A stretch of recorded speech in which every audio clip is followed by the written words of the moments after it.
कितने भी संकट में पड़ जाओ, शेर भी आ जाए, कुछ भी आ जाए, पूरे संसार के सारे देवताओं को चुनौती दे दो और मैं दे रहा हूँ। देवताओं को, भूतों को, पलितों को, राक्षसों को, सबको दे रहा हूँ। तुम नमोकार मंत्र पढ़ते रहना, कोई देवता की मजाल नहीं है जो तुम्हें छू भी लेगा। चीजों से मुक्ति मिल जाएगी। तो फिर किसी लोगों ने सिखा दिया है कि वो गाड़ी से निकलो रात में तो हॉर्न बजाना पड़ता है, निकलो तो फिर वहां पर ऐसा करना पड़ता है, फिर वो ऐसा चूमो, तब जाकर के वहां से रास्ता सफर प्रॉपर निकलता है। इन सबका कितना अच्छा उपाय है जैन दर्शन में। आपको लगता है कहीं पर भूत बेंतर का स्थान बना हुआ है, आप निस्सही निस्सही निस्सही मुंह से बोलिए, आगे बढ़ जाइए। 3 शब्द हैं पूरी दुनिया में किसी भी व्यक्ति के लिए। महाराज जी हमारी लड़की को भूत चढ़ गया, तो गलती की होगी, किसी पेड़ एड़ के नीचे जा करके उसने कभी कोई अपवित्रता का वातावरण बना दिया होगा, जिसके कारण वहां का जो वेंतर देव है वो रुष्ट हो गया होगा। एक छोटा सा उपाय प्रकल्प करें, घर के अंदर भी अंधेरे कमरे में अपने घर में भी घुसने से पहले 3 बार निस्सही निस्सही निस्सही बोलना पड़ता है। ये असही और निस्सही की व्यवस्था अगर आपने सीख ली तो दुनिया में कोई भी शक्ति आपको परेशान नहीं कर सकती। मूलाचार में तो स्पष्टता साधु के लिए कहा है कि जो साधु असही और निस्सही का प्रयोग नहीं करता है वो असमय में मृत्यु को प्राप्त भी हो सकता है और उसकी समाधि भी बिगड़ सकती है। कितनी बड़ी बात है। एक साधक के जीवन में कहा कि अगर वो निस्सही और असही का सही प्रयोग नहीं करते तो उनकी समाधि बिगड़ सकती है। वहां किसी को दिया जलाने की, मुंह से चूमने की, माथा टेकने की, दरबार में जाने की, गंडा ताबीज पहनने की कोई जरूरत ही नहीं है। सिर्फ एक शब्द की जरूरत है दुनिया में। कभी भी आप अंधेरे में प्रवेश कर रहे हो, कभी आप किसी अपरिचित स्थान में प्रवेश कर रहे हो, कभी आप बियाबान जंगल में प्रवेश कर रहे हो, कभी आप किसी नदी में प्रवेश कर रहे हो, कभी आप किसी खाई में किसी गहरे में नीचे उतर रहे हो, कहीं आप किसी टनल के अंदर जाकर के ऑब्जर्वेशन करने भी जा रहे हो, आपको दुनिया के कोई भी धर्म का व्यक्ति है वो 3 शब्द उसको बोलना है, निस्सही निस्सही निस्सही। 3 बार ही बोलना है बस। और दुनिया में कोई भी भूत बेंतर होगा, कोई भी परेशान करने वाला देव होगा, वो उस पूरे स्थान को छोड़कर के इस 3 शब्द में इतनी ताकत है कि वो पूरी दुनिया के सारे स्थान से हट करके आपको रास्ता दे देगा। और जब आपका उस पूरे क्षेत्र से काम हो जाए तो फिर आपको 3 शब्द पुनः बोलने हैं, असही असही असही। ये असही असही असही मतलब मेरा यहां पर काम हो गया है और जो यहां पर अदृश्य शक्तियां थी जिनको मैंने यहां से हटने का संकेत दिया था, ये असही असही असही शब्द कहता है कि आप पुनः अपने स्थान पर आकर के वापस बैठ सकते हैं, मुझे अब आपसे कोई आपत्ति नहीं है। व्यक्ति को अपने संसार को व्यवस्थित रखने के लिए किसी भी पूजा, किसी भी प्रकार की इस तरीके की अगरबत्ती, थोड़ा आला बनाना, अलमारी में फोटो रखना, उन फोटो की पूजा करना, टीका लगाना, उसमें आपके दादाजी की भी फोटो है, दद्दा जी की भी फोटो है, पर दद्दा जी की भी फोटो है, सब में आपने टीका लगा के रखे, लाल कुमकुम का टीका लगा दिया। महाराज तो बहुत पुरानी परंपरा है, हमारे बाबा जी करते थे। अच्छा तब तुम भी करो, फिर तुम्हारा लड़का भी करेगा, एक आध दिन भूकंप आएगा, सब मिट जाएगा एक साथ। इन सब का उपाय है बंधुओं, जब आप कभी भी किसी भी एकांत स्थान पे, अपने ही घर में, अपने बाथरूम में भी प्रवेश कर रहे हैं तो आपको सबसे पहले निस्सही बोल देना चाहिए। क्यों? बिल्कुल अंधेरा है आपके घर के अंदर, तो आपको ऐसे किसी भी शौच स्थादिक में जाने से पहले निस्सही निस्सही शब्द का प्रयोग करके ही आप लघु शंका दीर्घ शंका इत्यादि करते हैं, तो आपको किसी भी प्रकार की ऊपरी बाधा जीवन में कभी भी नहीं हो, कभी भी। ऐसा नहीं किसी जैनों को नहीं होगी, दुनिया में जो भी व्यक्ति मेरी यह बात को सुन रहा है, किसी को भी इस तरीके की कोई भी दुराव्यवस्था नहीं बनेगी, कोई भी भूत बेंतर परेशान नहीं करेगा। सिर्फ आपको प्रवेश करते समय, शुरुआत करते समय निस्सही निस्सही निस्सही शब्द बोलना है। जब आपका पूरा काम हो जाए फिर आपको असही असही असही बोल करके और वहां से चुपचाप निकल जाना है। आप समृद्ध बने रहेंगे।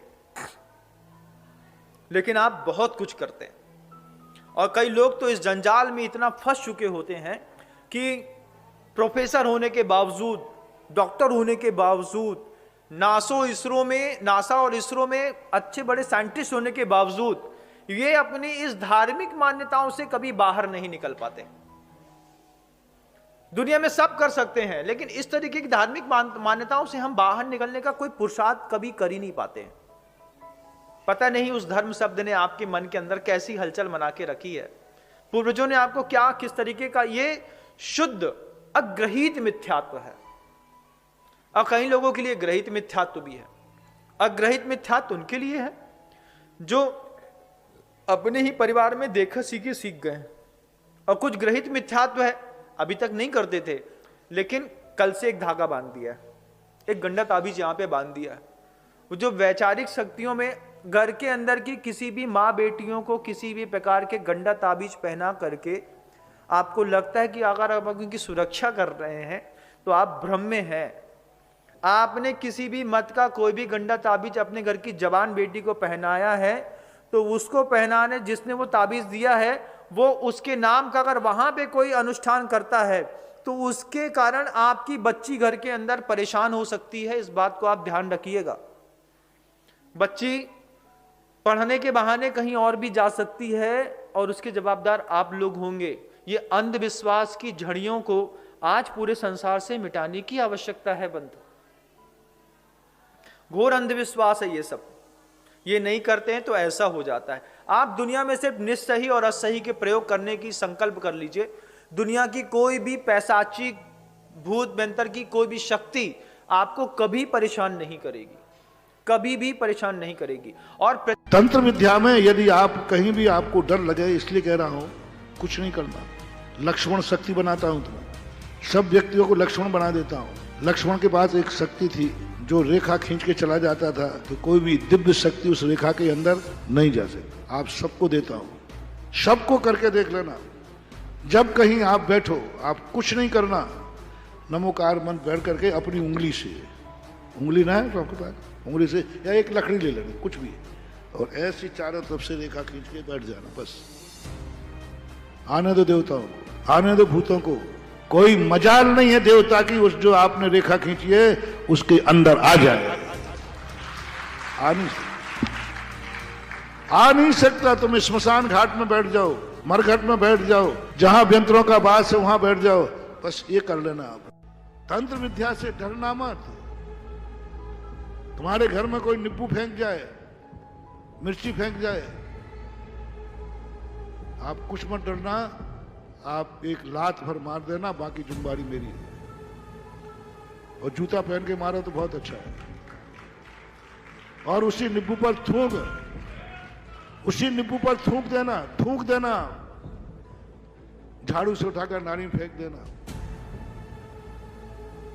तुम्हारा कुछ भी नहीं होगा, गारंटी मेरी है। और जिसने फेंका है उसके हालचाल ले लेना। तंत्र विद्या ये साइकोलॉजी है, पर इसका भी इफेक्ट पड़ता है। और घर में धोती दुपट्टा है तो फायदा और बता रहा हूं। भगवान के अभिषेक पूजन का एक धोती दुपट्टा यदि 24 घंटे अभिषेक के बाद तुम्हारे घर में रहता है, जाओ मेरा दावा है सारे दुनिया के मंत्र तंत्रवादी आ जाए, जब तक वो धोती दुपट्टा तुम्हारे घर में है 24 घंटे तक उस घर का कोई बाल बांका नहीं कर सकता। कोई नींबू फेंके, मूठ फेंके, कोई कुछ भी फेंके, कुछ भी फेंक दे, अभिषेक का धोती दुपट्टा उस घर में डला हुआ है। 24 घंटे की बात कह रहा हूं। कुछ नहीं हो सकता। मैंने प्रैक्टिकल किया है इसको। कुछ नहीं हो सकता, बस एक धोती दुपट्टा घर में होना चाहिए। मेरा कहना है कि आप लोग एक मंदिर का वस्त्र अपने घर में रखो। पहले की महिलाओं के मंदिर की साड़ियां अलग होती थी, मंदिर के वस्त्र अलग होते थे। आज भी गांव में है मंदिर के साड़ी, इन साड़ियों से मंदिर नहीं जाते थे। बाजार की साड़ी, घर की साड़ियां, घूमने सब अलग थी। मंदिर की एक साड़ी, एक वस्त्र पूरा जो भी आप पहनते हैं पूरा मंदिर का होता था। मंदिर जाते समय पहनती थी, मंदिर से आकर के होता। मंदिर का कपड़ा होना चाहिए महिलाओं को। और जिस घर में मंदिर की साड़ी महिलाओं की है उस घर में कभी भी कोई ऊपरी बाधा, कोई नकारात्मक एनर्जी, कोई बदवा तुम्हारे घर में प्रवेश नहीं कर सकती। आपके पास मंदिर की साड़ी। भक्तांबर पाठ पढ़ो, पुण्य का वृद्धि, पुण्य की कमी से परेशानी आ रही है, पुण्य बढ़ाओ। सब लोगों को एक ही बात सोचो, शरीर में यदि लोहे तत्व कम हो जाता है तो डॉक्टर क्या कहता है? आयरन की कमी है। तो आयरन की कमी से फिर जिन चीजों में आयरन होता है उन्हीं चीजों को खाने को कहता है आयरन। तो बस तुम्हारे ऊपर जो विपदा आई, संकट आई, किससे आ रही? पुण्य की कमी से आई। पुण्य की कमी से आई है तो पुण्य बढ़ाओ, पुण्य बढ़ाओ। ना आशीर्वाद में कुछ है, ना गंडा ताबीज में कुछ है, ना मंत्र तंत्र में कुछ है। तुम खुद मंत्र जपो, पुण्य बढ़ाओ, भक्तांबर पढ़ो, पुण्य बढ़ाओ, पुण्य बढ़ जाएगा, सब अपने आप ठीक हो जाएगा। तारीख में, वर्तमान में किसी के लिए भी, किसी को भी कोई देवी बाधा नहीं है। आज की तारीख बता, पूरे भारत में किसी को ऊपरी बाधा नहीं है, कोई परकाय प्रवेश नहीं, कोई देवी शक्ति के कारण प्रकोपित नहीं है। और खास तौर से जैनियों की जिम्मेवारी तो मैं लेता हूं। और जैनियों में यदि वो मेरा भक्त और आचार्य श्री का भक्त है तो बिल्कुल लिखित दे सकता हूं कि उसको कभी ऊपरी बाधा ना थी, ना है और ना रहेगी। और मेरे भक्त को तो कभी हो ही नहीं सकती, असंभव। कभी थोड़ी बहुत दिखे तो देवता से मेरा नाम ले लेना, वो छोड़ देगा, क्योंकि मेरी देवताओं से अच्छी पड़ती है। वो हमारे भक्तों को कभी परेशान नहीं करते। कारण कहने की बात यह है कि आज वर्तमान में परकाय प्रवेश के संबंध में कभी भी भय मत खाओ, डर मत करो, अपने अच्छी तरह चेक कराओ। डिप्रेशन है, कई ऐसी बीमारियां होती हैं जो ऐसी लगती हैं जैसे मान लीजिए किसी को बीमारी हो जाए तो ऐसा दिख रहा है कि देखो ये सांप जा रहा है, देखो वो फलानी वस्तु आ रही, देखो इसमें से आकाश में सांप उड़ रहा है, ये दिख सकता है। क्योंकि एक बीमारी होती है, जैसे अपन रात में सोते हैं, सो रहे और सोते सोते अपन को पहाड़ पर से गिर गए, सोते सोते अपन को एक सांप दिख गया, सांप है नहीं लेकिन सांप दिख गया। तो क्या होता है, रात्रि में अपन सोते हैं तो अपने कुछ स्नायु ऐसे जाग जाते हैं जो ऐसा दृश्य दिखाते। बीमारी के कारण से कभी कभी वो जो सोने में स्नायु जागते हैं वे किसी किसी के जागृत में जागना शुरू हो जाते हैं। जागृत अवस्था, जो स्वप्न अवस्था की प्रोसेस है वो प्रोसेस जागते हुए देख रहते हैं, तो उसको सामने जैसे अपन को स्वप्न में दिख रहा था उसको जागते हुए भी दिखने लग जाता है। ये बहुत बड़ी बीमारी होती है। साइकोलॉजिस्ट को अच्छी तरह दिखाना चाहिए, डिप्रेस्ड व्यक्ति को, डिप्रेशन वाले को दिखाना चाहिए। बढ़िया, ये ऊपरी चक्कर में, भूत प्रेतों के चक्कर में मत पड़ो। ये झाड़ा फूंकी वाले सब पाखंडी हैं। कोई के पास, किसी के पास कोई देवत्व शक्ति नहीं है, और किसी के पास है तो मैं आज चुनौती देता हूं, मेरे ऊपर सारी दुनिया की शक्तियां प्रयोग करे। है ही नहीं तो क्या प्रयोग करोगे? और किसी के पास होगी महाराज जी, हुई तो, अरे भाई किसी के पास होगी तो क्या फर्क पड़ता है? मैंने 35 साल में क्या मक्खियां भगाई हैं? अरे ऐसे देवी देवताओं से निपटने के लिए तैयार हो, आओ तो सही। कोई है कि है ही नहीं तो क्या निपटो? हो तो निपटने को तैयार हो। महानुभाव बिल्कुल भी नहीं, कुछ नहीं, निडर रहो। और मेरा दावा है, नमोकार मंत्र जो ये पढ़ के जानता है उसको तो देवता, ऊपरी शक्ति छू भी नहीं सकती। आगम का प्रमाण है। जब तक शुभम चक्रवर्ती नमोकार मंत्र पढ़ता रहा, साक्षात देवता उसे हाथ भी नहीं लगा पाया, हाथ भी नहीं लगा पाया। मारना चाहता था लेकिन ये नमोकार मंत्र पढ़ रहा था। देवता ने कहा अब नहीं छू सकता मैं, क्योंकि ये क्या पढ़ रहा है?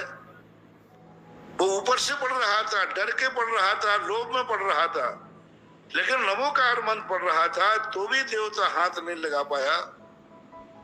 और तुम लोग तो सब अंदर से नमोकार मंत्र पढ़ते हो, अरे क्यों दुनिया में भटकते हो? नमोकार मंत्र जिस कुल में 45वें दिन से सिखाया गया हो, उसके लिए कोई ऊपरी बाधा परकाय प्रवेश कर जाए? असंभव, असंभव, असंभव। फिर महाराज जी ये जो लोग नाचते हैं, कूदते हैं, ये क्या है? सब डिप्रेशन। 50-60% तो है, ज्यादातर इनको आते हैं। मैंने एक बार पूछा था जिला से मैंने कि यहाँ कोई भूतेड़ा व्यक्ति आया क्या? अलवर जेल में प्रवचन करने गया था मैं, तो वहां पूछा था, मैंने कि भूतेड़ा है? बोले महाराज जी भूत मूत हमारे यहाँ कुछ नहीं आते, डंडे सब भूत उतार देता है। आज तक कोई जेल में भूतेड़ा नहीं आया, जेल में किसी को भूत नहीं आया। और ज्यादातर भूतेड़ा उन्हीं को आते हैं जो गरीब होते हैं, जो परेशान होते हैं, जो डिप्रेट होते हैं, अपनी महत्वाकांक्षाएं पूरी करना चाहते हैं, वे महत्वाकांक्षाएं पूरी नहीं हो पाती हैं, तो अब किस पे डालें? बोले कोई ऊपरी बाधा है। मम्मी मम्मी मैं बहुत पढ़ता हूँ, खूब पढ़ता हूँ, दिन रात पढ़ता हूँ, मुझे याद ही नहीं होता। अब वो इस ढंग से बेटा, तो मम्मी धीरे से सिर पे हाथ भर के, बेटा लगता है कि कोई ऊपरी बाधा है। पढ़ता, अरे मम्मी खूब पढ़ता हूँ, 18 घंटे खूब पढ़ता हूँ, लेकिन याद ही नहीं होता। अब माँ तो बेचारी बच्चे की बात को मान जाएगी, उन्हें क्या मालूम कि बदमाश पढ़ते नहीं। अब वो व्यक्ति ऊपरी बाधा 2-4 बार गए, बाबा भैया चल तुझे झड़वा ले रहा हूँ, पर वो सोचता अच्छा बहाना मिल गया, हमारे को कोई डांटेगा नहीं, क्योंकि मम्मी को क्या विश्वास हो गया तो ऊपरी बाधा है। लो अपने अप्रमाद, अपना सब कुछ उसने एक ऊपरी बाधा की आड़ में अपना प्रमाद छुपा लिया। सारे के ज्यादातर ऐसी हैं। कुछ लोग होते हैं जो डिप्रेट होते हैं, जो सही में ऐसा करते हैं, उनको ऐसा होता है, लेकिन वो ऊपरी बाधा नहीं है, वो उनकी एक बीमारी है। कि जैसे और धर्म में किसी को देव आते हैं, ऐसे हमारे धर्म में भी आते हैं क्या? न और धर्म में आते हैं ना इस धर्म में आते हैं, आते ही नहीं है। सारा का 99% नाटक ही होता है। देवताओं का आना अलौकिक होता है महानुभाव। जिस ढंग से आप लोगों को फू फू करने लग जाते, यूं करने लग जाते हो, ये सब देवताओं के लक्षण नहीं है। ऊपरी बाधा होने का लक्षण बहुत विचित्र है, बहुत विचित्र है। एक गांव में बहुत सारे भूत आते थे। मेरे पहले एक महाराज गए थे वहाँ, तो वे शाम को चुटैया पकड़ के सबके भूत उतारते थे, और महिलाओं को ज़्यादा भूत लगते हैं, ऐसा सुनते हैं, क्योंकि आदि भूतनी तो वे वैसे ही हैं। क्योंकि यदि ये सिर का पल्लू हटाकर चोटी खोलकर बालों को यूं बिखेर दे तो और कुछ ऊपर से लग जाते, तो वहाँ सबको भूत लगे थे। हम वहाँ जाने का भाव हुआ, आचार्य महाराज ने कहा, लोग आ गए, बोले महाराज जी वहाँ आप मत जाओ, आपके लायक वो गांव नहीं है। मैंने क्यों? अरे महाराज उस घर घर में भूत है। फिर मैंने कि अब तो जरूर जाऊंगा, क्योंकि मुझे तो फिर ऐसे प्रसंग जहाँ भूत हों, देवता हों, पलित हों, पर वहाँ तो अपना मजा आता है, क्योंकि वहाँ भूतों में भूतों का नाथ हूँ, भूतनाथ। मैंने कि मैं तो जाऊंगा वहाँ। गया, मैंने यही कहा, भाई मैं भूतों को उतारना जानता हूँ। किसी को कोई भूत लगा हो, चुड़ैल लगी हो, कुछ बोलते ना, ये लगाओ तो आप चिंता न करना, मैं सब दवाई डालता हूँ, और मैं सारे रोगों की दवाई है, कोई को भी कुछ हो, बस फिर मेरी एक जांच मशीन है, उस पर आना पड़ेगा। मैंने एक जांच मशीन लगा दी। अरे भाई दवाई देने के पहले जांच तो कराऊं।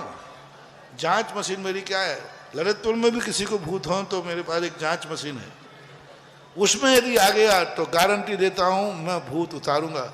ये मत समझना धमकी नहीं दे, भूतों को बस में करना हो, भूत किसी चिपका हो, उसको उतारना हो, तो मेरे दाएं हाथ का नहीं, बाएं हाथ का काम है। लगाओ, पहले जांच में आना चाहिए। जांच मशीन ये है कि मैं एक कमरे में बंद करूंगा, बाहर का ताला लगाऊंगा, बिना ताला खुले वो बाहर आ जाएगा तो समझ लूंगा कि भूत है। हाँ, और आगम में लिखा है, भूत जिसको लगा हो कितने ताले में बंद करना, तुम ताला बंद नहीं कर पाओगे, वो कहाँ दिखेगा, बाहर दिखेगा। तो इसमें बंद हो जाओ, और यदि नहीं है तो मैं ताला खोलूंगा नहीं। अब मैंने कहा इस जांच मशीन में कौन कौन शामिल है, मैंने एक एक ऊपर, अरे नहीं हमारे महाराज कोई भूत नहीं, हम तो ठीक है, हम तो ठीक है। 350 घरों में भूत थे, एक घर में नहीं, नहीं महाराज मैं तो ठीक हूँ, मेरे कोई भूत नहीं है। नहीं नहीं हमने सुना था कि आपको, नहीं नहीं वो अगली साल था, वो भाग गया महाराज, अब नहीं है। फिर चतमास हुआ वो हमारा, 4 महीने में एक भी भूत नहीं आया। ये सब व्यर्थ की बातें हैं, मन के डिप्रेशन हैं। डिप्रेशन, जो मन में डिप्रेशन आता है, वो डिप्रेशन के कारण आज तक किसी जेल में किसी को भूत नहीं आया। मैंने जेल में पूछता हूँ, भाई यहाँ कोई भूत मूत आते हैं क्या? बोले महाराज जी जेलर का मेरा डंडा ही भूत है, अच्छा उतार देता है। कुछ नहीं, डिप्रेशन है, मस्तिष्क की एक बीमारी है। क्या होता है, एक ऐसी नसें होती है, अपने कहना चाहिए हार्मोन्स होते हैं, जो रात में सोते समय जागते हैं। सोते समय जब आप सोते हैं तो अपने ऐसे टिश्यू जाग जाते हैं हार्मोन, जो सोते हुए भी अपन को दिखाते हैं कि हम चल रहे हैं, हम शिखर जी की वंदना कर रहे हैं। बिल्कुल रूप दिखता है, गाड़ी चलती हुई दिखती है, गाड़ी चलाता हुआ दिखेगा स्वप्न में, और पड़ा कहाँ है, आंखें बंद है फिर भी उसको दिख रहा है गाड़ी चला रहा है। तो ये रात्रि में वो शक्ति जाग जाती है। किसी किसी कमजोर बालक की या महिला की, पुरुष की, वो शक्ति जिन में जाग जाती है, वो हार्मोन्स दिन में जाग जाते हैं। तो उसको दिखता है, देखो ये सांप जा रहा है, देखो वो जहाज उड़ रहा है, उसको दिख रहा है, गलत नहीं बोल रहा है वो गलत नहीं बोल रहा है। उसको नहीं कहना कि मायाचारी कर रहा है, उसको दिख रहा है कि सांप जा रहा है, हवाई जहाज जा रहा है। किसी को नहीं दिख रहा, उसको दिख रहा है। तुम कहो अरे महाराज जी इसको तो ऊपरी बाधा है। कुछ नहीं है, जैसे रात में सोते हुए अपन को सांप दिखते हैं, दिखते कि नहीं? सांप दिख रहा है नहीं कमरे में, हवाई जहाज दिख सकता है। वो शक्ति जो सोते समय जागना थी, बीमारी के कारण इसको जागते हुए जाग गई। अब इसका आपको इलाज कराना है, ना कि उसको ऊपरी बाधा है। तो जितने हैं डिप्रेशन में हैं बहुत ज्यादा। इसलिए अच्छा प्रश्न, कहानी सुना दो।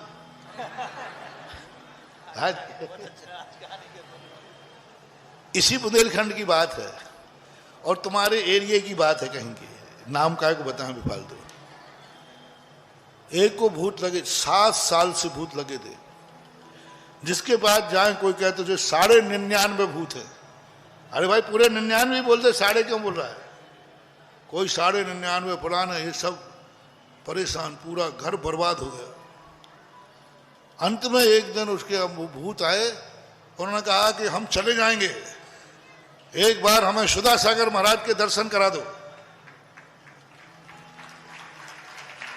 और वो सब हमें तो जानते ही थे, सब जानते हैं। मैं था गुजरात में, बिहार कर रहा था, तो गुजरात में एक छाणी गांव पड़ता है, छाणी, पूज्यवर शांति सागर महाराज हुए हैं, एक और उनका स्थान है। वहाँ छाणी गांव में मैं था, बिहार करके तारंगा की तरफ। तो वहाँ जाकर के वो आ गए, बोले महाराज जी ऐसी घटना है। माँ जी थी 55 साल के लगभग। बस महाराज जी आपकी है, बस आपके दर्शन कराना दे, बस आप आशीर्वाद दे दो, इनका भूत उतर जाए, आप ही उतार सकते हो। हमने कहा कि क्या करें? मैंने माँ जी को देखा, मैंने कहा माँ जी से 2 मिनट में थोड़ा सा अलग से बात कर लूँ, तुम लोग यहीं बैठ जाओ, दूर सुनना मत। तो उनको थोड़ा सा पीछे खिसका दिया। मैंने कहा माँ जी तुम्हें विश्वास है कि मैं भूत उतार दूंगा? कहीं महाराज आपको तो सब आप पे ही विश्वास है कि आप पकड़ लोगे, उतार भी दोगे। तो मैंने आंख बंद की, देखो मैं जांच कर रहा हूँ। माँ जी आपको भूत नहीं लगे, कोई ऊपरी बाधा नहीं है, आप नाटक कर रहे हैं, और पूरा परिवार मेरे ऊपर विश्वास करता है। और अभी मैं सब परिवार से कहता हूं कि ये नाटक कर रही है, इसको कोई भूत नहीं है। फिर तेरी क्या दशा? पूरा परिवार मेरी बात मानेगा और तेरे लिए ऐसी दशा करेगा। जल्दी बोल क्या बात है? पुलिस रिमांडर पे ऐसी लेती है ना। उसने कह दिया महाराज जी मुझे कोई भूत नहीं है। तो मैंने कहा बोल नाटक क्यों कर दिए? बोले जो बहू है ना हमारी, ये बहू मेरे लिए जब से इतने परेशान करती थी, ना मुझे चाय देवे न पानी दे, इतनी। एक दिन बहू पिक्चर देख रही थी तो ये भूतों को देख के डर गई। बस मैंने कहा कि बस इसका इलाज मिल गया। और वो भूतनी पिक्चर देख के 3-4 दिन तक इसको नींद नहीं आया। माँ जी मुझे भूत दिख रहे हैं, भूत दिख रहे हैं। बस मैंने 1-1.5 महीने बाद एक दिन ऐसी भूतनी बन करके और भर दिए। अब ये घबरा गई और बस जब से मुझे भूत भरते हैं तो वो बहू हमारी ठीक हो गई, हमारी अच्छी सेवा करती है। क्योंकि जैसे ही थोड़ा सा मुझे टेंशन हुआ, इसको मालूम है भूत आ जाएगा, तो 1 मिनट तो चाय को लेट नहीं करती। सबसे बलमा जी भोजन कर लेना, क्योंकि लेट हुई और इनको होता है। और मेरी बहुत अच्छी व्यवस्था चल रही है 7 साल। मैंने कहा तुम्हारी तो अच्छी व्यवस्था चल रही, घर बर्बाद हो गया कि नहीं, घर की हालत क्या हो रही है? मैंने कहा मैं तो अब सबसे कहूंगा। वो महाराज जी मत कहना, नहीं तो सब मारेंगे हमें, सब हो ना। मैंने कहा एक शर्त है, आज के बाद भूत तो नहीं आएगा। पहले महाराज जी बहू तो परेशान नहीं करेगी, तो मैंने कहा वो गारंटी मेरी है, नहीं आएगा। मैंने यहाँ जाओ, मैंने कहा भूत तो पकड़ में आ गया। यथार्थ घटना है, बहुत जबरदस्त भूत है, लेकिन काबू कर लूंगा, कोई बात नहीं। बस इस बहू को एक नियम लेना पड़ेगा, कभी सासू को माँ को टेंशन नहीं कराना, सुबह उठते ही सबसे पहले पैर पड़ना। जिस दिन पैर नहीं पड़ा उसी दिन भूत आ जाएगा। शाम को सोने के पहले पैर पड़ना, भोजन पानी जिस समय चाहिए देना। कभी झगड़ा कर लिया और बहू तो भूत से थर थर कांपती थी। बोले महाराज जी मैं सब कर लूंगा, पर माँ जी को भूत नहीं आना चाहिए, सब कर लूंगा, मैं तो इनके पैर धो के पी लूंगी। मामला ठीक दफे दफे हुआ। मैंने उनको कहा देखो भूत आ जाएगा फिर। आज लगभग कम से कम 10 से 12 साल हो गए होंगे, ज़्यादा ही हो गए होंगे। हम गुजरात में थे, वो परिवार सुरक्षित है, बहू टेंशन नहीं कराती, सासू को भूत नहीं आया। कैसा रहा भूत? ये है तुम्हारे घरों के भूत। टेंशन है, डिप्रेशन है और कुछ नाटक है, इनको संभालना चाहिए। मन खुश रखो, कोई भूत नहीं आएगा। मन चंगा तो सदगुरु परम पूज्यनीय गुरुदेव के चरणों में मेरा सादर नमन। गुरुदेव कहते हैं भूत प्रेत की कोई दुनिया है और उन भूत प्रेत से हम लोग भयभीत भी रहते हैं।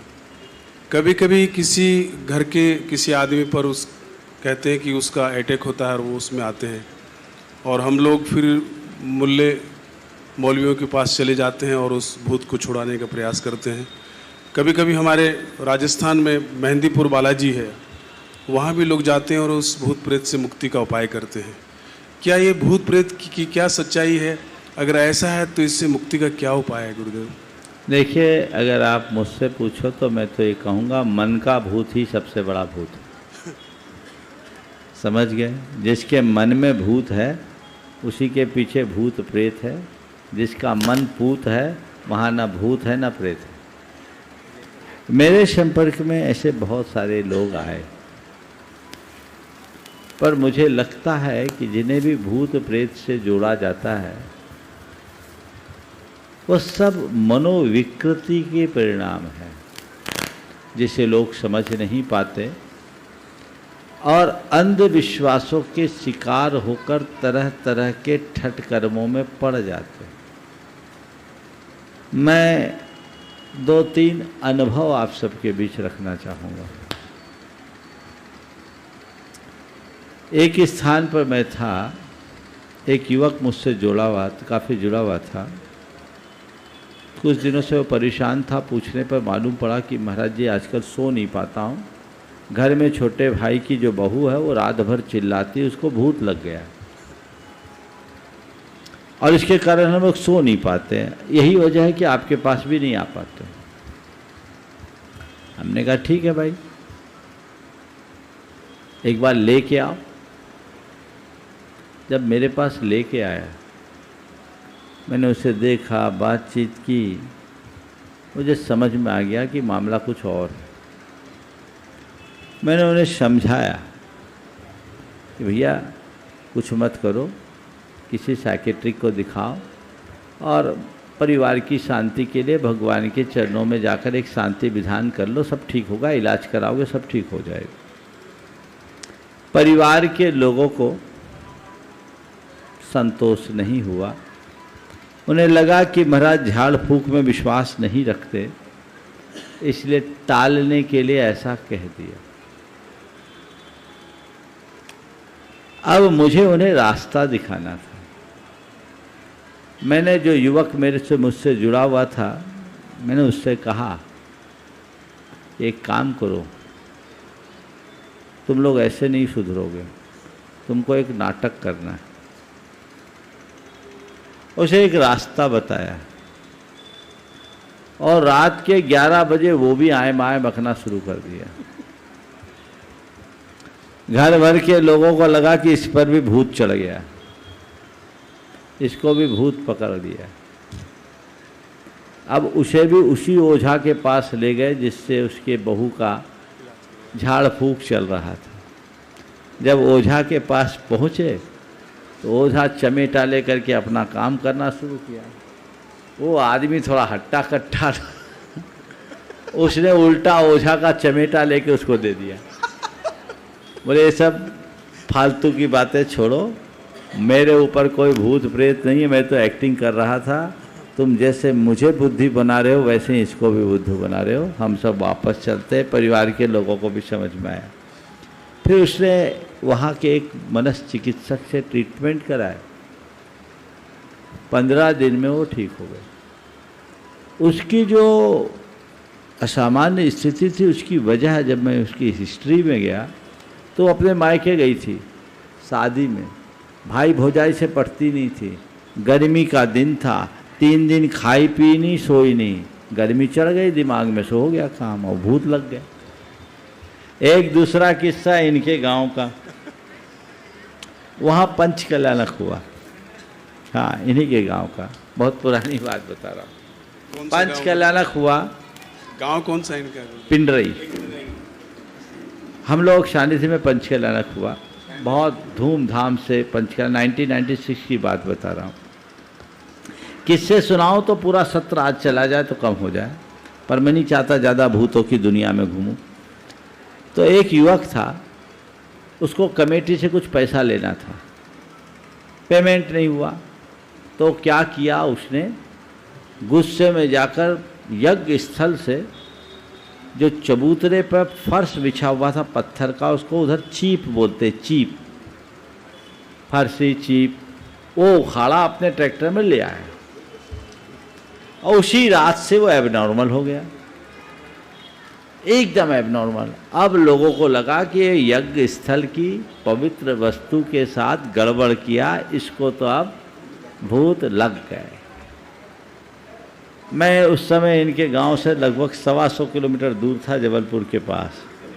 ये लोग गाड़ी भर करके मेरे पास आए, सैपरा में था, गाड़ी भर कर आए। अब वो लड़का मेरे पास आया, आकर बात किया, बोले हमें आदिनाथ सिद्ध हो गए, हमारी डायरेक्ट बात होती, एकदम ऐब नॉर्मल बातें, उठ पटांग। जब मैंने पूरा वाकया सुना तो मैंने सबसे यही कहा कि भैया कोई भूत मूत नहीं है, पहला काम तो ये करो कि पवित्र स्थल से जो सामग्री उठाई है उसको जहाँ के तहाँ लगाओ, मंदिर में जाकर भगवान के चरणों में क्षमा मांगो, शांति विधान करो और इसका एक इलाज कराओ। जबलपुर के ही एक मनोचिकित्सक से उनका इलाज हुआ, 15 दिन में वो युवक भी ठीक हो गया। सही जगह आया तो ठीक हो गया, नहीं तो पता नहीं कब तक झाड़ फूंक चलता रहा। तो ऐसे किस्से बहुत हैं। दिखता है, लगता है कि नहीं बिल्कुल सब सच जैसा है, पर मुझे कम विश्वास होता है।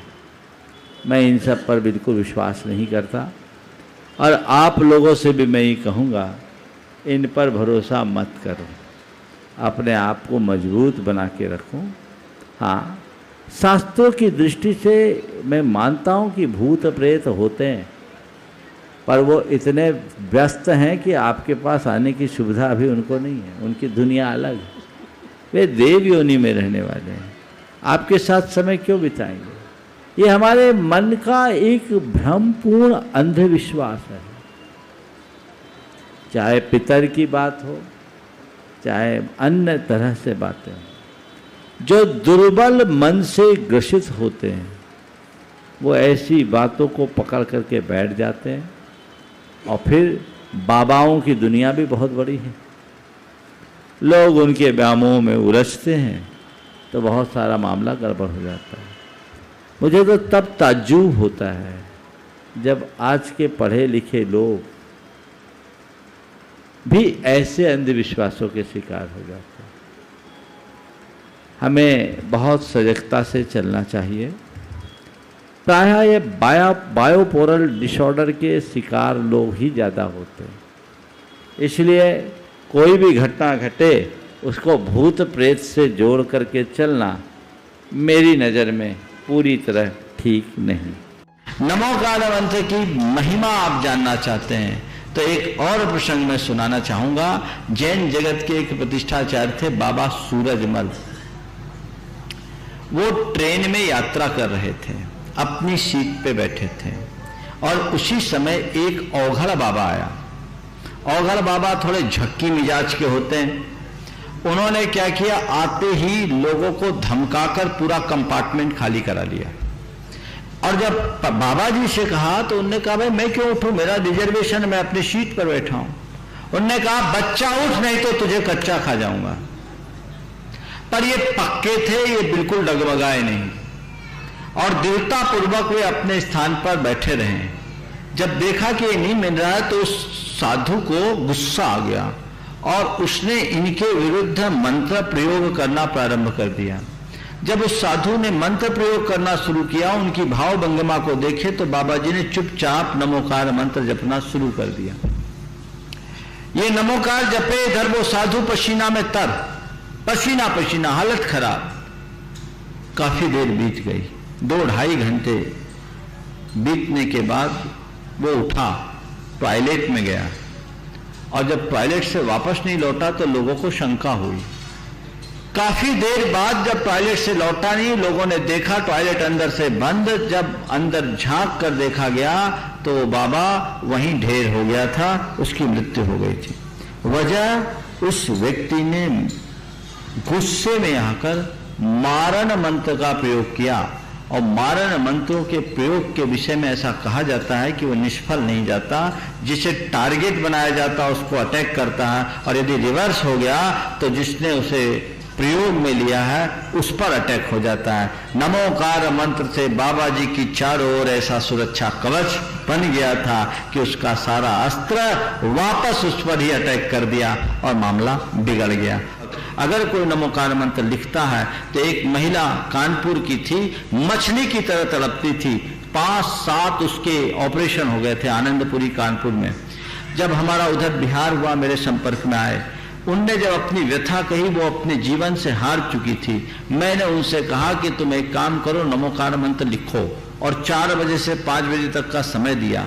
एक आसन पर बैठकर लिखने के लिए कहा और स्नान करके शुद्ध वस्त्र पहन करके मौन होकर के लिखे। आप सुनकर आश्चर्य करोगे, 3 महीने में उसे आराम मिल गया। आज भी वो हमारे पास परिवार आता है, अब उनको कोई औषधि की जरूरत नहीं है और बिल्कुल ठीक। और हकीकत ये थी कि जिस वक्त मैंने उसे बोला था, मैंने ये कह दिया था 3 महीना में तुम्हें आराम मिल जाएगा, लेकिन मेरे मन में भी इतना कॉन्फिडेंस नहीं था कि बोल तो दिया, हो जाएगा कि नहीं हो जाएगा, पर उनके कॉन्फिडेंस लेवल को स्ट्रांग करने के लिए, मजबूत बनाने के लिए मैंने कहा और उसका चमत्कारिक परिणाम, मेरे मन में केवल एक श्रद्धा थी और एक गणित था। श्रद्धा ये थी कि ये महामंत्र चमत्कारिक मन, इससे हमारे पाप की असंख्यात गुनी निर्जरा होती, और गणित ये कि जपने में मन भागता है, लिखने में मन वचन काय तीनों एकाग्र होंगे और एकाग्र मन से यदि कोई इस मंत्र का आराधन करेगा 100% परिणाम उसका मिलेगा। और उसके बाद मैंने कई लोगों को बताया, उनके रोग शोक दूर हुए। तो इस तरीके से अपने को समझकर चलना चाहिए। ये महामंत्र है, इसकी महिमा अनुपम है, उसे उसी ढंग से देखना चाहिए। सागर चुनिजी डाबी गुरु नमोस्तु। महाराज जी पूछ रहे हैं कि जो वर्तमान में टूना टोटका चल रहा है और व्यक्ति के मन में नकारात्मक सोच बैठ जाती है कि इसने मुझे बंधवा दिया, ये करवा दिया, तो महाराज जी इस प्रसंग में हम क्या करें? कुछ नहीं, ये सब आपकी भ्रांतियां हैं, अपने उपादान दृष्टि की कमजोरी है। जब व्यक्ति स्वयं को नाच ना आवे आंगन टेढ़ा, अपने आप से कुछ नहीं बनता है तो कोई कहता है आपके दो कारणों से आपका व्यापार नहीं चल रहा है। या तो आप कहीं बदमाशी कर रहे हैं, उसके साथ ईमानदारी नहीं बरत रहे हैं, सही मेहनत नहीं कर रहे हैं, और यह आपकी किस्मत में ही नहीं लिखा है कि तुम इतना धन कमा सकोगे। बस ये दो कारण ही होते हैं। बाकी ये दुनिया ने, किसी ने जमीन बांध दी, किसी ने दुकान बांध दी। यदि ऐसा बंधने लग जाए ना तो एक व्यापारी दूसरे व्यापार की दुकान उस बाजार में नहीं खुलने देगा। हाँ, दूसरी दुकान खुलने ही नहीं देगा, क्योंकि दूसरे को सब गड़बड़ हो जाएगा, वो बांध देगा। नहीं, कभी ऐसा होता नहीं है। इसलिए इससे बिल्कुल भी नहीं डरना। ये नींबू मिर्ची बांधना करना ये सब तुम्हारा भ्रम है, लेकिन इनका प्रभाव पड़ता जरूर है किस पे ऊपर जो डरता है, इनका प्रभाव पड़ता है। डरने वाले के ऊपर बहुत प्रभाव पड़ता है। यदि कोई मिर्ची लग गया और तुम डर गए, ओ आज तो हमारा दुकान कबाड़ा हो गया, तो उस दिन कबाड़ा जरूर होगा। डर गए इसलिए, नींबू मिर्ची से नहीं। क्योंकि तंत्र विद्या कहलाती है, तंत्र विद्या भयभीत व्यक्ति को परेशान करती है और निर्भय व्यक्ति से कुछ भी नहीं करती। इसलिए तंत्र विद्याओं के संबंध में कभी नहीं डरना।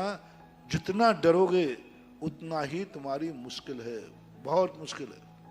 और निडर हो गए आपने, मैं कहता हूं ना, कोई चीज यहाँ कोई नींबू फेंक गया, आप बिल्कुल मेरी तरफ से यदि आपको हो सके तो लात मारना। यदि जूता पहने हो तो जम के उस नींबू में जूते से लात मारना और बाहर फेंक देना। इसका चमत्कार देखना, और उसको पता चल जाए कि मेरे नींबू को इसने जूते से लात मार करके फेंक दिया है, उसकी हवा खिसक जाएगी और तुम्हारी हवा भर जाएगी। फेंकने वाले को मालूम चल जाना चाहिए कि जो मैंने दिया था। तंत्र विद्या का एक बड़ा साइकोलॉजी है कि जिसको तुमने दिया है, यदि उसने उसका अनादर कर दिया तो वो विद्या फेंकने वाले का नाश कर देती है। मंत्र और तंत्र विद्या की ये दो नीतियां सारे जगत के लोग समझ लें। जिसके प्रति बुरा भाव, अच्छे मंत्र नहीं, बुरे मंत्र को, बुरे भावना से कोई मंत्र करता है, तंत्र करता है, जिसके प्रति किया, यदि उस विद्या का सामने वाले ने अनादर कर दिया, अपमान कर दिया, तो जिसने ये कार्य किया था उसका वो विद्या भंटा झाड़ कर देती है। और वो विद्या इतनी कुपित हो जाती है कि तुमने मेरा अपमान कराया है। बहुत उल्टा हो जाता है। जैसे गुंडे तत्व होते ना, गुंडे तत्वों को पालना ठीक है, लेकिन निगेटिव हो जाए तो उसी को मिटा देते हैं। सांप का पालना ठीक है, क्रोध में आ जाए तो सांप काट लेता है। ऐसे ये विद्याएं होती हैं। और आपने यदि उसका अनादर कर दिया, जैसे कोई ऐसी चीज पड़ी मिल जाए कि किसी ने जादू टोना किया है, आपके बाहर कुछ नहीं है, आप उस पर ऊपर थूक दीजिए। झाड़ू है आपको, झाड़ू लगाकर फेंक दीजिए, आपका कुछ भी नहीं बिगड़ेगा। और उसको मालूम चल गया कि मेरी विद्या को इन्होंने झाड़ू लगाई है, थूक दिया है, तो उसको थर थर कांप जाएगा और वो नुकसान में हो जाएगा। इसलिए सारे संसार के लोगों से मेरा कहना है, पहली बात तो इनसे डरो मत बिल्कुल। और कोई तुम यदि थोड़ी बहुत भी मानते हो तो इसका जितना अपमान अनादर कर सको उतना अनादर कर देना, तुम्हारा कुछ भी नहीं बिगड़ेगा। तुम डरना मत, बाकी जिम्मेवारी मेरी है। डर गए तो चिपक जाएगा, पर ध्यान रखना, मैंने पहले कह दिया, डरना भर मत। यही सबसे बड़ा उपाय है, बाकी तो और क्या कह सकते। जितने ऊपरी बाधाएं हैं ये सब डिप्रेशन है। ऊपरी बाधा होती है, ऐसी अलौकिक बाधा होती है, जैसे मैंने कहा कमरे में बंद कर दो, वो बाहर निकल आएगा, आपका ताला लगा रहेगा। कभी आप छत के ऊपर टहलना और थोड़ा सा यूं धक्का दे देना, यदि वो यूं संभल जाए तो एक झापड़ मारना, उसको कोई बाधा नहीं है। यदि आप धक्का दोगे वो जमीन पे गिरेगा नहीं, आकाश में रुक जाएगा। गिरा के मत देखना, हाथ पैर टूट जाएंगे, लेकिन लक्षण बता रहा हूं। अनायास जाकर के जब हो, आंख खोल के बैठा हो, आप हाथ आंख के सामने यूं कर देना यदि पलक झपका देवे, एक झापड़ मारना, उसको कोई ऊपरी बाधा नहीं है। अनायास करना, प्री प्लानिंग नहीं, अनायास अनायास करना। कितने धक्का दे देना, वो संभलेगा नहीं।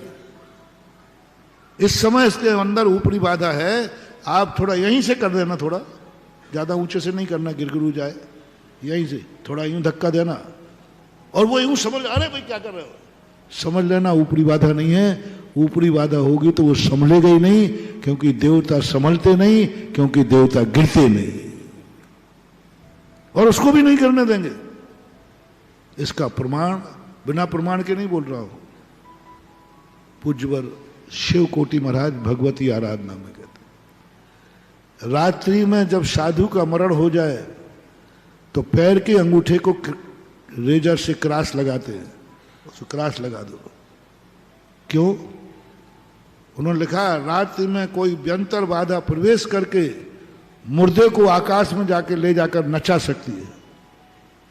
मुर्दे को ले जाएगी, कोई व्यंतर आकर के उसके शरीर में प्रवेश कर जाएगा, आकाश में ले जाएगा, नचाएगा, चलाएगा, बुलाएगा, सब करेगा, वो कर सकता है।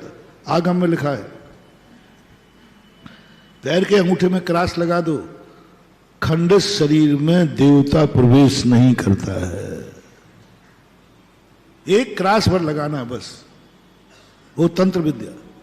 देवता सबसे ज्यादा तंत्र विद्या से डरते हैं, मंत्र से भी नहीं डरते उतना। मंत्र से तो बंधते हैं, तंत्र से डरते हैं। हमारे घर में अगर कुछ अच्छा कार्य ना हो पा रहा है, नौकरी आदि में व्यवधान आ रहा है, घर में क्लेश आदि है, संकट से घिरे हैं, तो घर में कोई ना कोई बीमार रहता है, तो आपको इसमें कई लोग कहते हैं कि आपके घर में कोई ऊपरी बाधा है और आपका घर में कुछ ऐसा है जो कुछ अच्छे होने से रोकता है।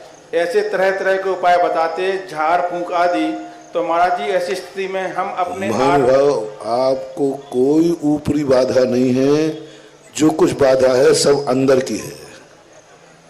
ऊपर की बाधा कोई होती ही नहीं है, ऊपर से कोई बाधा करता नहीं है, सब अंदर की बाधाएं हैं। पूर्व भाव में तुम ऐसे गलत कर्म करके आए हो, तभी लोग जाकर के उतनी परेशानी में पड़ते हैं। 6-7 महीने 8 दिन जब ऋषभ देव को आहार नहीं मिला, तो लोग यही समझने लग रहे हैं कि इनके पीछे कोई भूत लगा है, कोई भूत लगा है जो इनको आहार नहीं करने देता। लेकिन अंदर की बात ये थी कि पूर्व भाव में बंधा हुआ कर्म ही इनका भूत था। वो कर्म पूरा हो गया, आराम से हो गया, कुछ नहीं महान हुआ। ऊपरी बाधाएं ऐसी नहीं होती हैं। ये ऊपरी बाधाएं उन्हीं को होती हैं जो ज्यादातर कर्मों से परेशान होते हैं, स्वयं खोटे कर्म करते हैं। देखो, 2 जगह कभी भूत नहीं आते। बड़े आदमियों को कभी भूत नहीं लगते। जिसका व्यापार धंधा अच्छा चलता है उसको भूत नहीं लगते, क्योंकि उसको फुर्सत ही नहीं है। जो भूत किनको लगते हैं? जिनके घर में कमजोरी हो, धंधे पानी में घाटा लगे, फेल हो जाए, ये बैठे ठाड़े के भूत। और ज्यादातर ये भूत प्रेत आदियों की चर्चाएं भारत में ही है। जेल में किसी को भूत नहीं आता। मैंने कई जेलों में गया प्रवचन करने, उनसे मैंने कहा यहाँ कोई भूत मूत आता है? बोले महाराज कोई नहीं आता, एक आध को आता है, 2-4 डंडे पड़ते हैं तो डंडे ही महाभूत उतर जाता है। हाँ, वो डंडे पड़ते सब भूत उतर जाते हैं। तो ऐसी बातों पर विश्वास नहीं करना। अपने पूर्व में जो कर्म किया है खोटा, उसको अच्छी तरह भोगो और उसको अच्छी तरह से विचार करो कि मेरा खोटा कर्म है या मुझे भोगना पड़ेगा। आगे मैं ऐसा खोटा नहीं करूँगा तो भूत अपने आप उतर जाता है। नहीं करता, ये सब आपका भ्रम है। पहली बात, मर कर के जो देव बन जाता है वो लौटने का नाम ही नहीं लेता।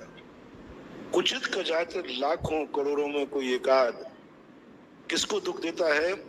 जिसने वहां जाकर के उसको दुख दिए हो, परेशान किया हो, कोई ताड़ना जिंदगी भर वो दुख देता रहा हो और उससे दुखी होकर के वो मरा हो, तो कुचित कजात वो थोड़ा बहुत हमें दुख दे सकता है।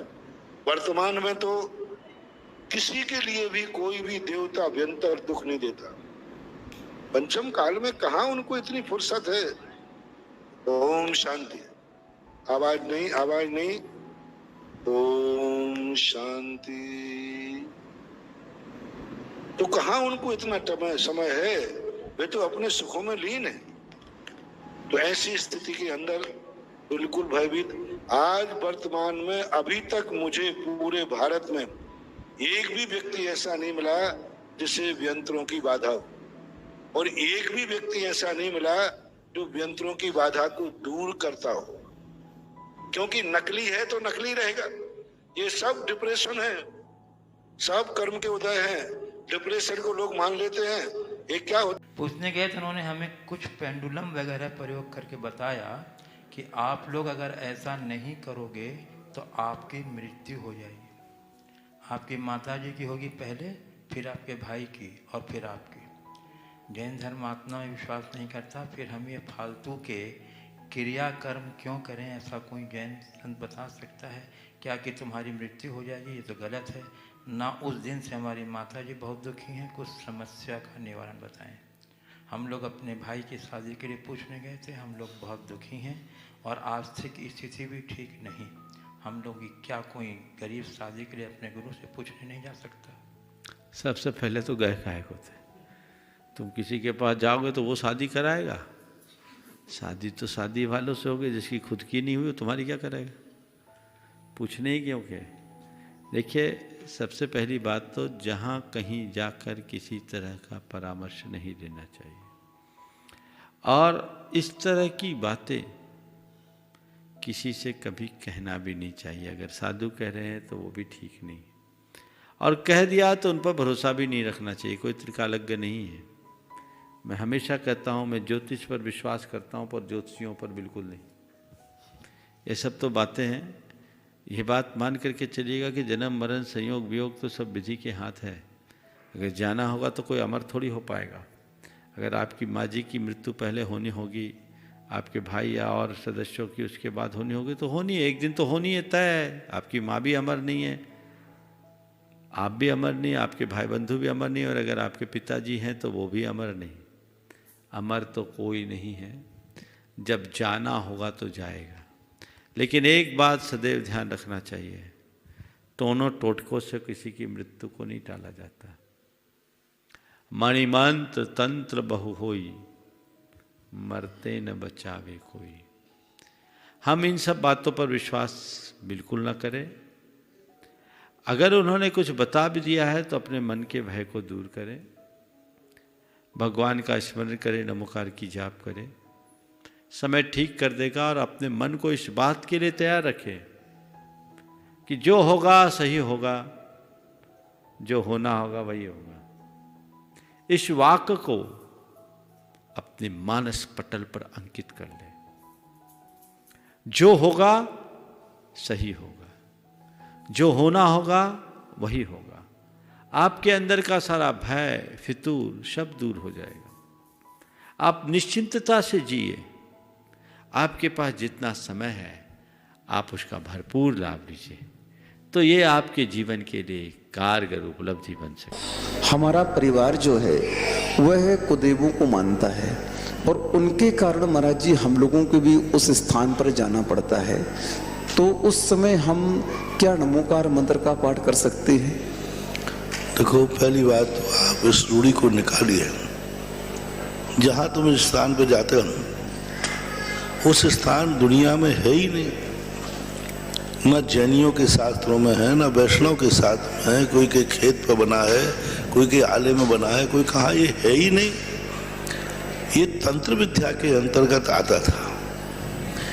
ये जगह जगह जो आले में, इस आले में है फलाना एक चबूतरा बना है, वहाँ एक पत्थर रखा है, इमली के पेड़ के नीचे फलाने, इन सबको मैंने खोजा, सभी संप्रदायों में खोजा, पर मैंने इसका अस्तित्व कहीं पाया नहीं। खोजते खोजते जब तंत्र विद्या की तरफ गया तो तंत्र विद्या में इसका अस्तित्व मिला। तंत्र विद्या क्या करता है कि किसी भी प्रकार से आपके मन को बदलना है। वो ये कह देगा तंत्र विद्या वाला, आप अपने आले में जो फलानी दिशा में आला है उसमें अगरबत्ती लगाना शुरू कर दीजिए।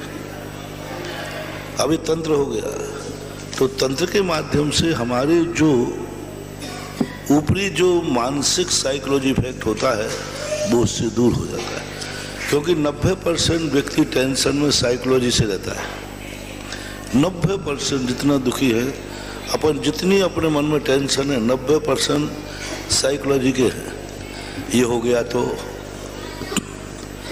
ये हो गया तो, बच्चे को बाहर भेज रहा हूँ, ये हो गया तो, गाड़ी में बैठ रहा हूँ एक्सीडेंट हो गया तो कितने तो है।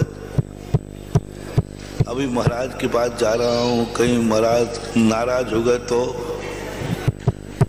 जा तो रहा हूँ, महाराज से प्रश्न भी पूछना है। अब प्रश्न लिखते समय पूछो, अरे भाई देख ले कहीं महाराज जी को बहुत ही नाराज नहीं हो जाए, अभी तो नहीं। तो अब जो तो अपने अंदर आ जाता है, ये कहलाता है ये दूरी तंत्र विद्या से दूर होगी। ये जो हमारे मन में भ्रम बैठ गया है, उन्होंने कहा ऐसा हो गया, गाड़ी एक्सीडेंट हो गया तो तुम्हें पता है कि होगा, बोले पता तो नहीं, हो गया तो, बोले ठीक है साले में 2 अगरबत्ती लगा दो, नहीं होगा। अब तुमने कहा अच्छा फिर ठीक है। अब वो जो साइकोलॉजी भय बना था वो 2 अगरबत्ती लगाती, अब क्या होगा, अब तो होने का सवाल ही नहीं, क्योंकि महाराज ने कह दिया ना 2 अगरबत्ती लगा दो। अब वो 2 अगरबत्ती ने जो हमारी साइकोलॉजी थी वो क्या कर दी, खत्म कर दी। इसको बोलते तंत्र विद्या।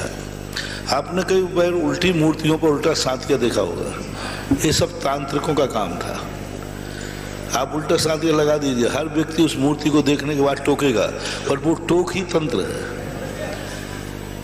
जिससे बिजू का होता ना, बिजू का, तो इस सब की तंत्र विद्या के माध्यम से तांत्रिक रूप, जिनकी आकृति ऐसी बना दी जाती है जिनको देख करके लोग ये कल्पना करें ये संभव कैसे हुआ होगा,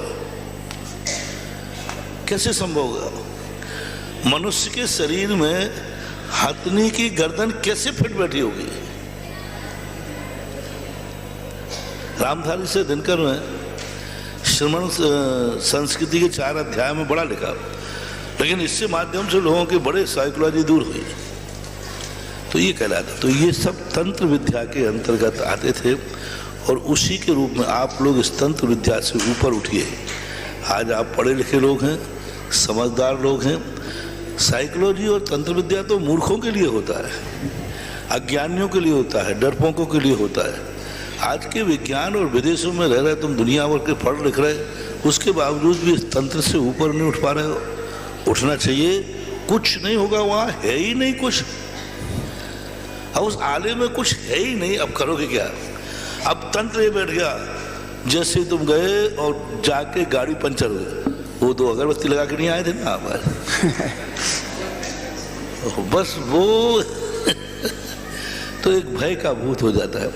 किसी से कह दो कि इमली के पेड़ पर भूत रहता है, और वो गया और उसकी कोई पीछे से कभी कपड़ा शर्ट यदि किसी लकड़ी में फंसे और वो भूत ने पकड़ लिया, और रात और हो जाए, उसी समय लाइट गोल और हो जाए, तो भूत हरा हो गया। इसलिए मत डरो, कुछ भी नहीं है, ये अपने पूर्वजों ने पूजा है। आप बंद करिए, और ज़्यादा डर लग रहा हो तो मेरा नाम लेकर 9 बार नमोकार मंत्र पढ़ दीजिए सारी, और उस स्थान पर एक बार जाकर कह के आ जाइए कि मैं अपने महाराज गुरु महाराज की कृपा से, उनके निर्देशन से आज तक मैंने अज्ञानता अवस्था में पूजा, आज मुझे सच्चे गुरु का ज्ञान हो गया है। अच्छा, अब हम सच्चे देव की आराधना करेंगे। आज के बाद हमारा तुम्हारा कोई संबंध नहीं है। आपके साथ जो विनय अभिनय हो, आई एम सॉरी, प्लीज क्षमा मांगो, क्षमा कर दो, और इससे हमारा कोई संबंध नहीं आपसे। अब हमारा संबंध देव साथ गुरु से हो गया, हमें गुरु ने सच्चा ज्ञान दे दिया। अतः हम गुरु के निर्देशन पर आपको छोड़ते हैं और सच्ची शरण में जाते हैं। ये कह करके 9 बार नमोकार मंत्र पढ़ लेना, आप घबराना नहीं। मेरा नाम आते कोई भूत आपसे पंगा मूल नहीं लेगा। वो तुरंत जब मेरे नाम लेते, कोई भूत हो, क्षेत्रपाल हो, पद्मावती हो, देवता हो, बस मेरा नाम लेना, कोई देवता मेरे से पंगा मूल लेना ही नहीं चाहेगा। और तुम्हें तो नहीं कहना कि मैं किस पार्टी का आदमी हूं, बस। अक्षय जैन केकड़ी। गुरुवर नमो। नमोकार मंत्र जिसे आता है उसे कभी ऊपरी बाधा हो ही नहीं सकती, नहीं सकती, नहीं सकती, ये निश्चित मानना। बस उससे एक बार नमोकार मंत्र पढ़वा लेना। कई लोगों को, तुम लोगों में से ऊपरी बाधाएं होती है, महिलाओं को थोड़ी ज्यादा ही होती है, क्योंकि बैठे ठाले और कोई काम तो है नहीं। जो हमेशा जिंदगी में व्यस्त रहते हैं उनको भूत प्रेत नहीं लगते, क्योंकि वे कहां से लगते। आज तक किसी को जेल में, जेलों से मैं पूछता हूं, कभी तुम्हारे यहाँ भूतेड़ा कोई जेली आया? बोले महाराज कभी नहीं आया, ये डंडे ही तो भूत उतार देता है। जेल में किसी को भूत नहीं लगता। भूत बड़े समझदार है। तुम्हें कभी लगे, किसी को लगे कि भूतेड़ा है, बस उससे नमोकार मंत्र पढ़वा लेना, और जैसे वो नमोकार मंत्र पढ़ दे, महानुभाव समझ लेना इसको कोई ऊपरी बाधा नहीं है। मैंने तुम्हें एक जांच मशीन दे दी भूतेड़ों को जांचने की। नमोकार मंत्र पढ़वा लेना, उससे आगे पीछे पढ़वा लेना, पढ़ देगा, खत्म, बिल्कुल डर निडर हो जाना। कर्नाटक से प्रियंका जनन की जिज्ञासा है, महाराज जी मन में हमेशा डर बना रहता है, डर को भगाने के लिए हमें क्या करना चाहिए कि मन शांत हो? क्या हमें नमोकार मंत्र का जाप करने से आंतरिक शांति मिल सकती है? कृपया समाधान। देखो, डर की एक परिणति जो है, अपने जीवन में एक ऐसी परिणति पालना चाहिए। क्यों डरते? कहीं ना कहीं से अपराध की स्थिति में आते हैं। या तो तुम्हारी आत्मा ने कोई अपराध कर डाला है, उस कारण से वह आत्मा बार बार डरती है। उज्जवर कुंदकुंद भगवान ने श्री समय सार में कहा कि अपराधी ही डरता है, निरपराधी कभी नहीं डरता। तो कोई अव्यक्त अपराध तुमसे हुआ है जिसके कारण आत्मा कांपती है, लेकिन फिर भी सबसे बड़ा महामंत्र है नमोकार मंत्र है ही। सब लोगों के लिए एक और छोटे छोटे मंत्र तो ये विशेष होते हैं, जैसे अभी हमने शांतिनाथ भगवान का मंत्र दिया, बीजाक्षर का मंत्र, ये सब विशेष कहलाते हैं। इनके लिए विशेष समर्पण चाहिए, श्रद्धा चाहिए, साधना चाहिए। सबसे बढ़िया नमोकार मंत्र है, और नमोकार मंत्र सभी प्रतिष्ठा पाठों में सूर्य मंत्र तक की शक्ति इसमें होती है। कुछ बीजाक्षर जुड़ जाते हैं, जो मंत्र अभी मैं बता रहा हूं, इसमें कुछ आगे पीछे बीजाक्षर जुड़ने से यही सूर्य मंत्र बन जाता है। अनेक सूर्य मंत्रों में एक सूर्य मंत्र ये भी है, लेकिन इसके साथ और भी जोड़ना पड़ता है। और यह मंत्र जो है बिल्कुल सामान्य, हर परिस्थिति में यदि ये मंत्र तुम्हारे पास है तो तुम्हारा देवता भी कुछ नहीं बिगाड़ सकते। और वह मंत्र बिल्कुल शांति के साथ जब तुम्हारे लिए हो, बहुत अच्छी तरह आंख बंद करके ध्यान बैठ करके, कितनी भी तुम्हारे ऊपर चारों तरफ विपत्ति है, आंख मत खोलो, आप तो नमोकार मंत्र में चले जाओ। और पूरा नमोकार मंत्र जो माना जाता है मंगल सहित, मंगल पाठ भी साथ। नमो अरिहंताणं नमो सिद्धाणं नमो आयर्याणं नमो वज्झायाणं नमो लोये सवसाहूर्णं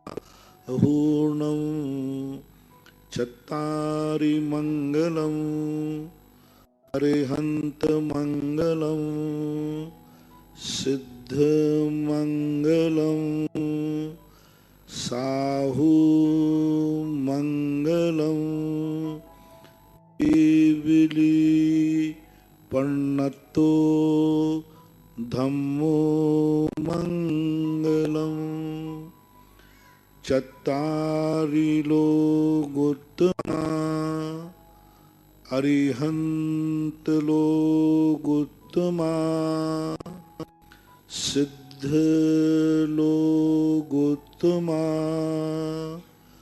साहू लोकोत्तमा केविली पन्नतो धम्मो लोकोत्तमो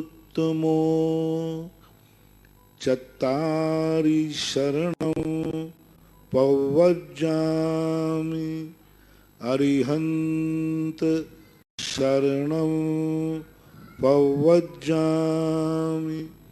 सिद्ध शरणं पवज्जामि साहु शरणं पवज्जामि केवली पन्नतो धम्मो शरणं पवज्जामि। ये है पूरा मंत्र। नमोकार मंत्र एक अलग है। नमोकार मंत्र को विशेष मांगलिक करने के लिए, नमोकार मंत्र को विशेष संस्कारित करने के लिए, नमोकार मंत्र में पुट देने के लिए चत्तारी दंडक साथ में पढ़ना चाहिए। जाप अलग चीज है। जाप तो आप नमोकार मंत्र की करिए। जब ऐसी स्थिति आ जाए जब तुम्हारे लिए कोई भय, डर या कोई मांगलिक नमोकार मंत्र को मांगलिक करना है, तो आप उसके साथ बहुत धीरे धीरे चत्तारी दंड पढ़ना चाहिए। नमोकार मंत्र को भी बहुत धीरे धीरे पढ़ो। नमो अरिहंताणं, धीरे धीरे। नमो सिद्धाणं, नमो आयर्याणं, नमो वज्झायाणं, नमो लोये सव्यसाहुणं। ऐसे पढ़ो तुम लोग बहुत जल्दी। मंत्र को एक एक अक्षर मंत्र है उसमें। 35, 16, 56 आदि पूज्यवर नेमीचंद महाराज ने कहा नमोकार मंत्र आदि में इनमें एक एक अक्षर भी मंत्र है, पूरा ही मंत्र नहीं है। आ भी मंत्र है, रा भी मंत्र है, ई भी मंत्र है, हा भी मंत्र है, जो बिंदी है वह ना भी मंत्र है, आ भी मंत्र है, णम भी मंत्र है, और अंत में जो नम में बिनती लगी वो भी मंत्र है, सब।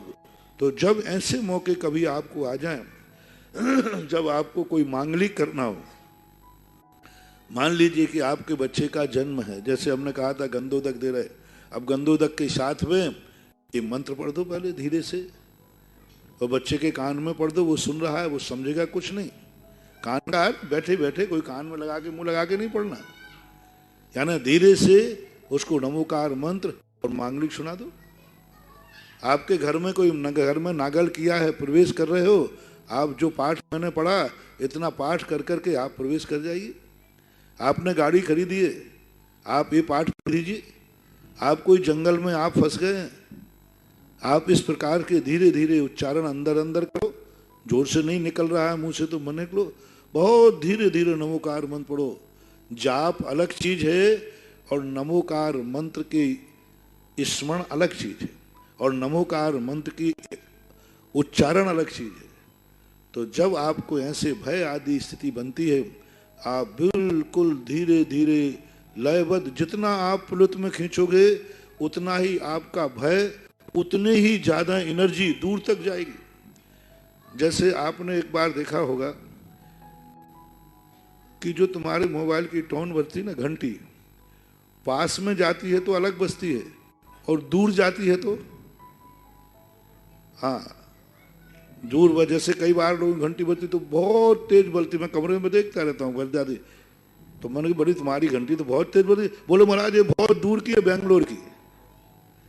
तो जब दूर को, ऐसा ही जब आपको दूर रह के भेजना है, बहुत दूर भेजना है, आप बहुत दूर हैं और आप यहाँ हैं और आपका मरीज बॉम्बे हॉस्पिटल में है और आप यहाँ से उसको भेज